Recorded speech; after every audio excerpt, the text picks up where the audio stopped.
California is seeing an exodus. It is official, I am moving out of California. Taxes, traffic, pollution. The homelessness is completely out of control. More than 650,000 people left. Elon Musk moving from California to Texas.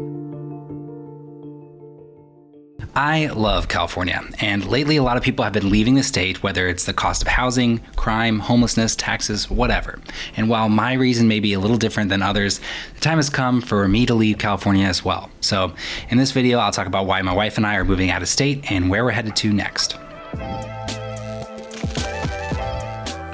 Coming from a state like Indiana, I've always found California to be a warm welcome from the flat and landlocked city of Indianapolis. When I first visited California when I was 15 and saw the ocean and the mountains and redwoods, I fell in love with it. So I decided to move to LA when I was 20. This city is one of the few places to be if you want to work at a big recording studio, which is what I wanted back in 2008. But I found living in California to be mildly less fun than I imagined, since I was working 45 to 60 hours a week at minimum wage. I had no time or money left over to enjoy any of the benefits of living in such a cool place. So I moved back to the Midwest less than a year later to pursue other ventures. And then I met Rachel and we moved to Chicago. This is where I spent 3 years cutting my teeth with unglamorous video editing and shooting weddings with Rachel. The thing with both of us is we tend to get antsy when we're in the same place for too long. In Chicago, we lived in 4 different neighborhoods over 3.5 years, exploring our surroundings at each new apartment. But in some ways, it felt like we hit a plateau. I didn't want to be a video editor working on corporate and small business projects for the rest of my life, and Rachel didn't want to shoot engagement photos at the same parks and weddings at the same venues for years to come. We knew we needed another change, and after taking several trips to LA to get a break from Chicago winters, we thought it'd be a good fit for us, both for job opportunities for me and clients for Rachel. So we moved into a sublet for 3 months to save up money.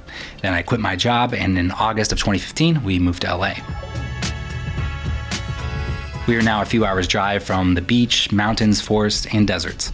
We have Yosemite 5 hours away and entirely different environments within a 2-hour drive out of the city. You already know Southern California is known for consistently warm and sunny days, which to me have been one of the best things about living here. Remember, I grew up in Indiana where the land is flat, the summers are hot and humid, and the winters are frigid, and spring and fall don't last long enough. For Rachel's wedding photography business, we shot some really great couples in really cool places, which really helped to make the job a lot more fun. We also took road trips up to San Francisco and even Portland and Seattle, which just served to renew our love of photography.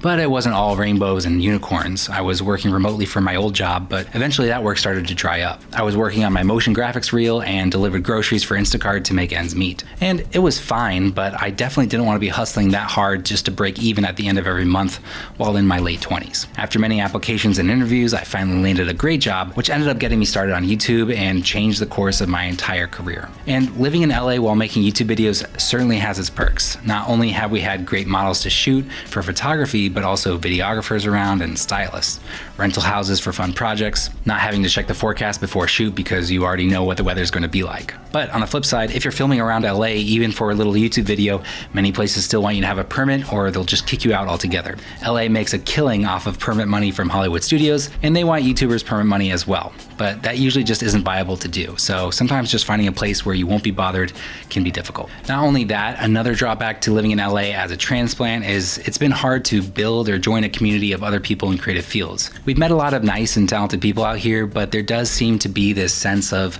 others using you as a stepping stone in their career. They want to see what they can get out of you or how they can use you to advance. And not to say that everyone out here is like that, and maybe the competition for work is such that being more singularly focused and ambitious is the way you're able to thrive. But for us, we always think an open and collaborative community will better serve you in the long run. And as two introverts, my wife and I may not be the best at meeting other people. We did try to start a co-working community, but it never really took off. So this all varied greatly from the sense of community we found in Chicago, especially among photographers. So obviously the cost of living in California is high, especially near any major city. The average rent in LA is over $2,300 per month, and if you want to buy, the median home price is $650,000, and it's not going to get you a lot of house.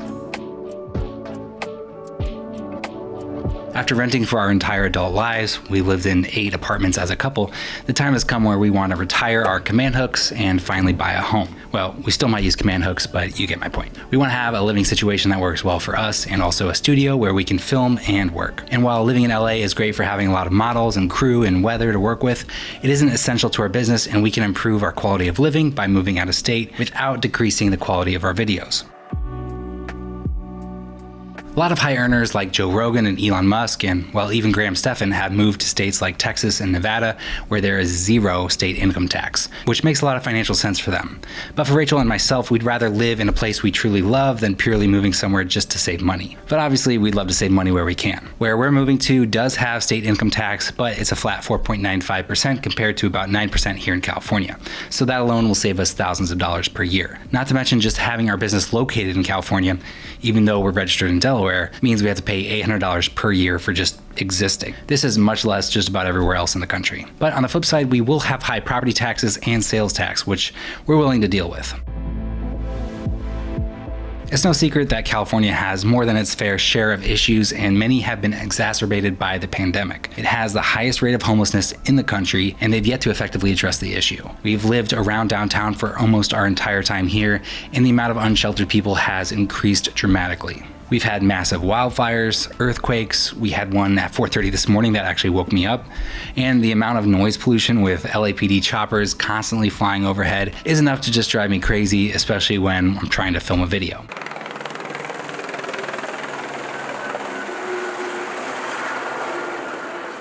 That's just the tip of the iceberg, and obviously every state has its issues, including where we're moving to, so it's just not one factor that made us want to move. We've also felt more isolated living here than ever before, spending the past year without seeing our families over the holidays. We wanted to live a little closer to people in our lives. We much prefer a 2 to 3 hour drive as opposed to a 5-hour flight and an hour drive from the airport. So now let's talk about the house. I don't know if it's just me getting old, but I have been longing for some peace and quiet and achieving the millennial dream of buying a yard for our dogs. We spent much of last fall on Zillow looking across the entire country for our dream home. Since we're fortunate enough to work from home, we didn't limit ourselves to any one state. What we did want though was a home with original mid-century modern architecture and a lot of glass to let natural light in. Since COVID was still raging, we just had to do home tours virtually over FaceTime and rely on a lot of wide-angle photos, making every room in every house look huge when in reality, most probably weren't. We ended up finding a little gem of a house in Winnetka, Illinois, which is a suburb of Chicago and where this house is.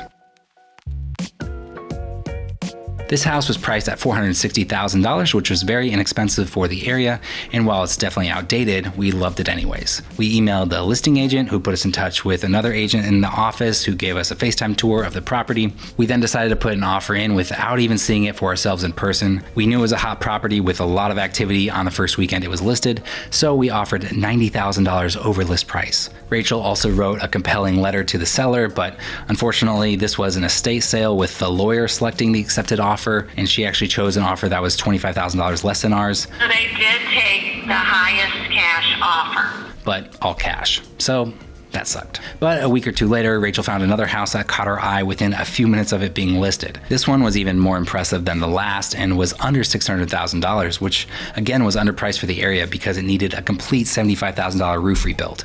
This was located a little farther north of Chicago, but still pretty close to Lake Michigan. The listing agent had over 40 showings the first few days it was listed, but eventually our agent was able to get in and give us another FaceTime tour. This was the architect's own home, and while much of it was original from the 1960s, it was just so beautiful and unique we fell in love. Again, we submitted an offer, and because we really loved the house and we knew there'd be a lot of offers, we went $122,000 over ask.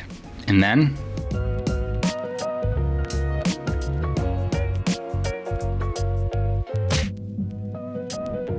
we honestly thought we had a good chance of getting the house with our aggressive offer, but yeah, that was extremely disappointing because it seemed like such a good fit for us. So we tried to move on, looking for another home that would catch our eye, but we never really did see anything else that we loved as much as the last home. We did find one that was decent, not amazing, but had some nice bones, and the evening before our agent was scheduled to view the home, she actually emailed us about an old love of ours that we thought was long gone.